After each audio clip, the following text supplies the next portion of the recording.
Hi everybody, I'm Joe Jurek and I'm your host for Real Estate Investing Adventures. Why? Because real estate is fun and it should always be an adventure. This video series, each and every week, I'm going to travel around the country. I'm going to go to a different city. I'm going to share with you what I find in that city, some behind the scenes goodies and golden nuggets and gems.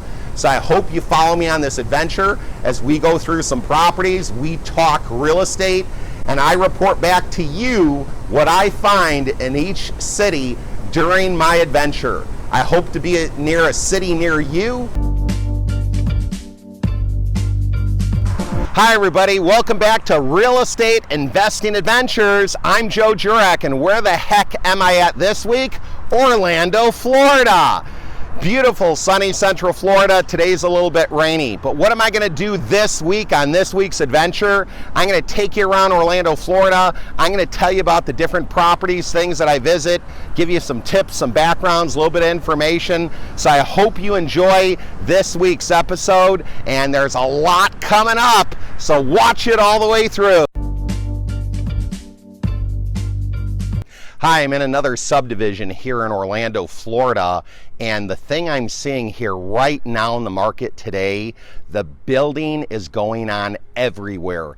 Any direction I head, north, south, east, west, they're building subdivisions. I have not seen growth like this in Orlando for over 20 years. It's unbelievable how much they're building. As you can see, the beautiful house behind me, this particular subdivision, when it started about maybe 8 months ago, they were listing homes around $400,000 or $500,000. Now they're even more than that. As a subdivision evolves, the prices go up. It is unbelievable how much developing is going on here in Central Florida in Orlando. And as you follow me through here, if you take a look at this subdivision, there's some bigger, beautiful homes, so it's well insulated with even bigger houses. It's just amazing at how much development growth is going on. So as you're looking at a city, are they building? Are they not building? What's the growth of that city and what's really happening in that city? You see another one behind me. This whole entire subdivision, it's probably about 75% done, but I believe all the lots are sold. So as you look at a target city, are they building? Are they not building? How much inventory is on the market? How quick are the current properties selling? How much are they selling for? Is going to help you get a better understanding of the market. Well, I got even more coming up to show you, so stay tuned. There's a lot more good stuff about exploring Orlando, Florida. House in Orlando that they're building. One thing I wanted to tell you about, when you're in certain climates, as you can see this house, they got concrete block on the bottom, but they go to wood on the top.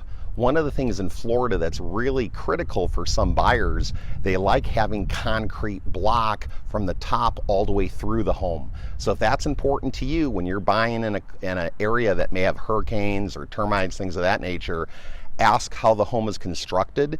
Is it constructed, they would call it CBS maybe, concrete block stucco, or is it stick built, meaning built entirely of wood?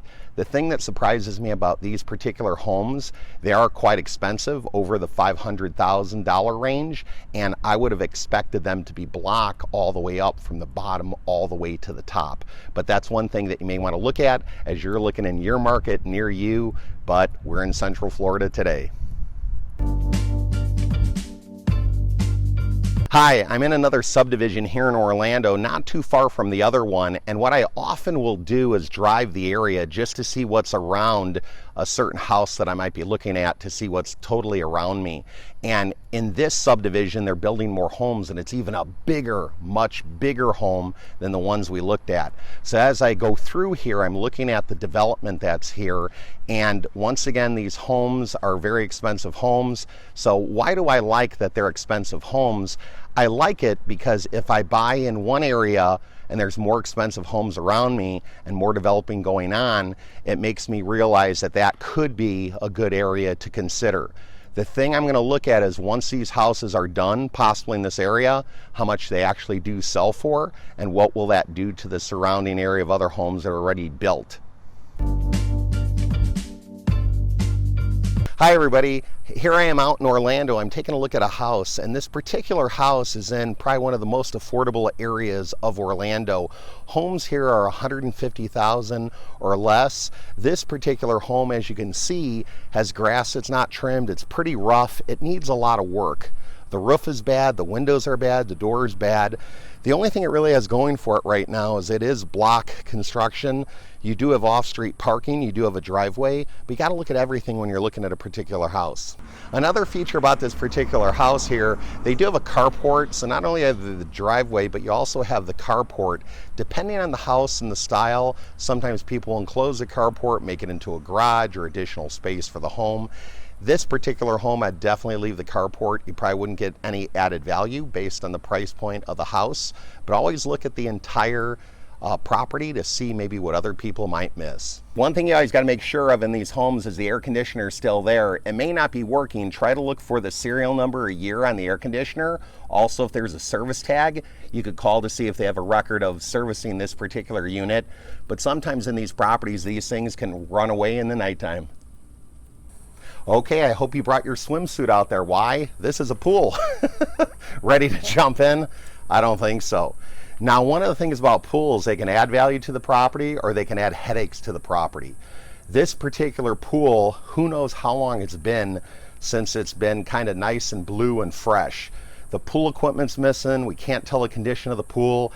It could literally be thousands of dollars to get this pool back up and running. Plus, with all the trees and everything around here, even if you get it up and running, unfortunately, you're gonna have to clean it every day. It's probably not gonna be worth it. And here's the other issue, okay? Pools can add value to houses, but it's gonna depend on the area that they're in. Sometimes it's not worth the effort to tackle a big project like that with the pool as well as the house.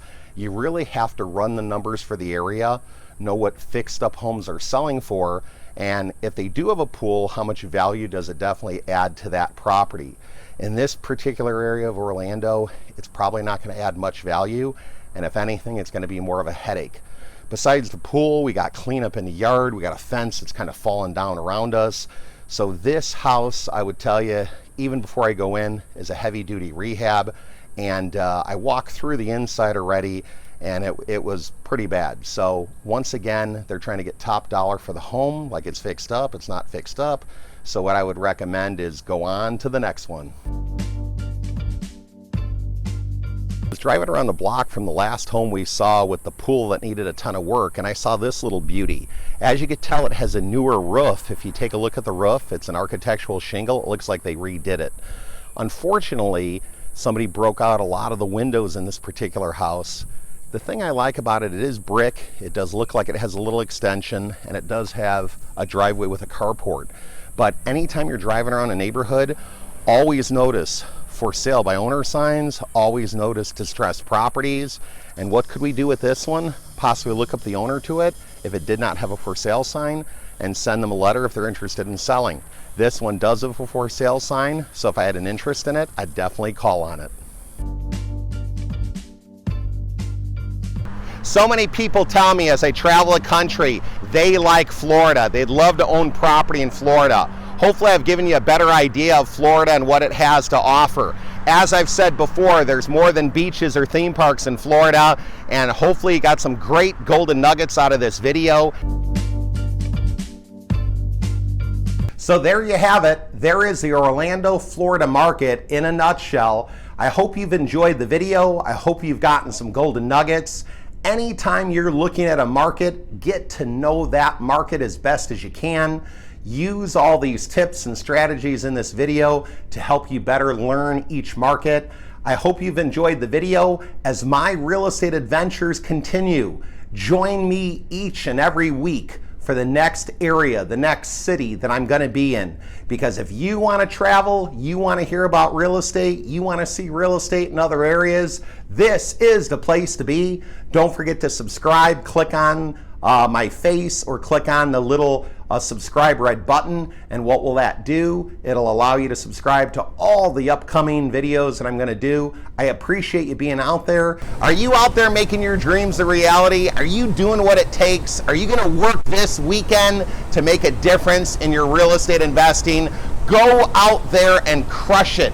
You need to make it happen now. And each week, you gotta remember, real estate is fun and it's always an adventure. So come join me on this weekly adventure. Do it now. Believe and achieve. Take care.